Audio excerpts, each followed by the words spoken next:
Hello friends, welcome to gardening with Ayan. বন্ধুরা, তোমরা যেমনটা দেখতে পাচ্ছ আমার হাতে একটা টেকোমা গাছের চারা রয়েছে। এটা প্রায় 6 মাসের পুরনো চারা। যখন গাছটা নিয়েছিলাম এতটুকু হাইটে ছিল, তো আমি তখনকার মতো একটা গ্রো ব্যাগে লাগিয়ে রেখেছিলাম। তো এটার সময় এসেছে প্রতিস্থাপন করার, এবং এটা প্রতিস্থাপন করার জন্য আমি কি মিডিয়া ব্যবহার করছি সেটা দেখিয়ে নেব। বন্ধুরা, এই হচ্ছে আমার পটিং সয়েল। এর মধ্যে রয়েছে প্রায় 60% মাটি এবং 20% বালি। এর মধ্যে আগে শীতের ফুল গাছ লাগিয়েছিলাম, তো সেই মাটিটাকে আমাদেরকে অল্প করে একটু রিচার্জ করিয়ে নিতে হবে। কীভাবে রিচার্জ করব?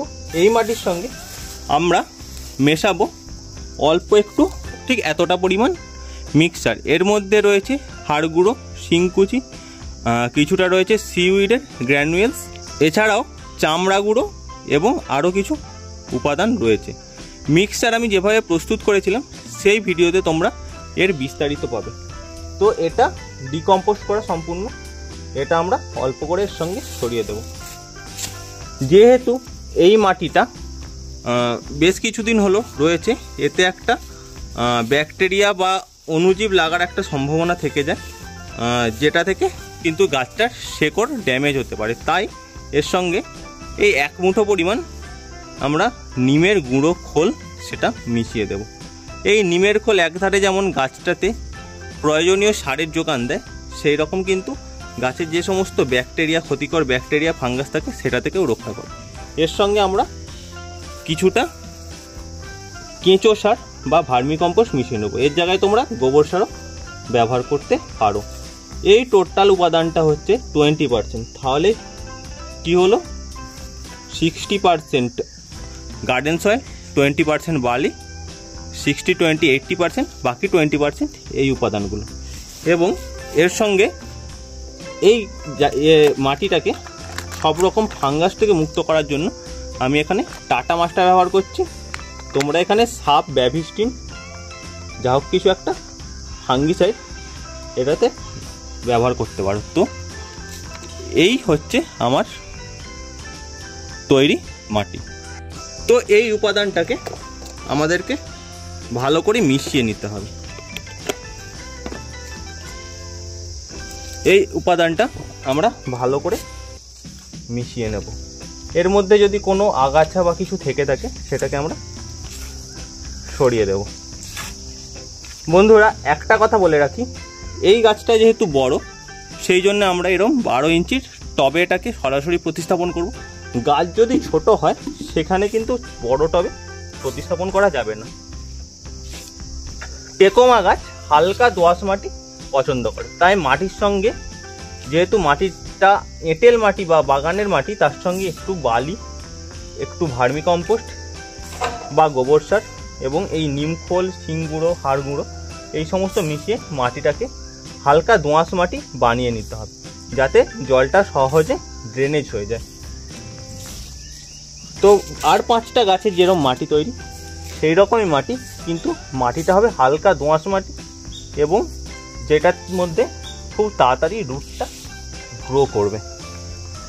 এখন যদি আমি এই গাছটাকে প্রতিস্থাপন করি, সামনের বর্ষায় আর 1 মাস বাকি বর্ষা আসতে, বর্ষায় কিন্তু প্রচুর পরিমাণে এই গাছটা থেকে ফুল পাবো। বন্ধুরা, এই গ্রো ব্যাগটার মধ্যে গাছটা ছিল, গাছটাকে আমরা বের করে নিয়েছি, এবং এই যে সাইডের মাটিগুলো সেটা যতটা সম্ভব অল্প করে, শিকড়ের ক্ষতি না করে আমরা ঝাড়িয়ে নিয়েছি। তো এই রকম করে দেখো বন্ধুরা, যে গ্রো ব্যাগটায় প্রথমে গাছটা নার্সারি থেকে এসেছিলো এটার মধ্যে ছিল, তারপর কিন্তু এই পটটায় দেওয়ার পর রুট কিন্তু এটাতেও ছেড়ে দিয়েছে এবং গাছটা গ্রো করেছে। গাছটাতে তোমরা যেমনটা দেখতে পাচ্ছ অলরেডি কিন্তু ফুল আছে। তো আমরা এটা এবার নতুন পটে দেব। বন্ধুরা, এই পটটার মধ্যে আমরা এই গাছটাকে প্রতিস্থাপন করব। তার জন্যে যে তলার ছিদ্রটা রয়েছে, তলার ছিদ্রটাকে এইভাবে ঢেকে দিতে হবে। তারপর আমরা এই মিডিয়াটাকে, যে মিক্সড মিডিয়াটা তৈরি করলাম, সেই মিডিয়াটাকে এর উপর দিয়ে দেবো।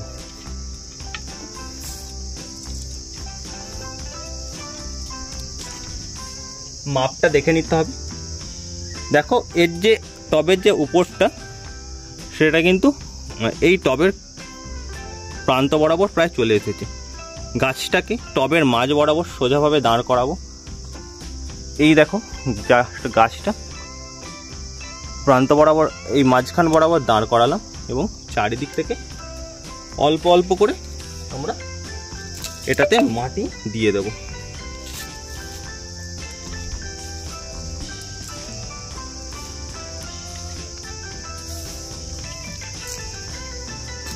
খুব সহজে কিন্তু এই রকম মাটি তৈরি করে যে কোনো গাছ আমরা রিপোর্ট করতে পারি। বন্ধুরা, গাছটা আমার ঠিকঠাকভাবে প্রতিস্থাপন করা হয়ে গেছে। এরপর গোড়ায় এই মাটিটাকে আমরা চেপে চেপে বসিয়ে দেব।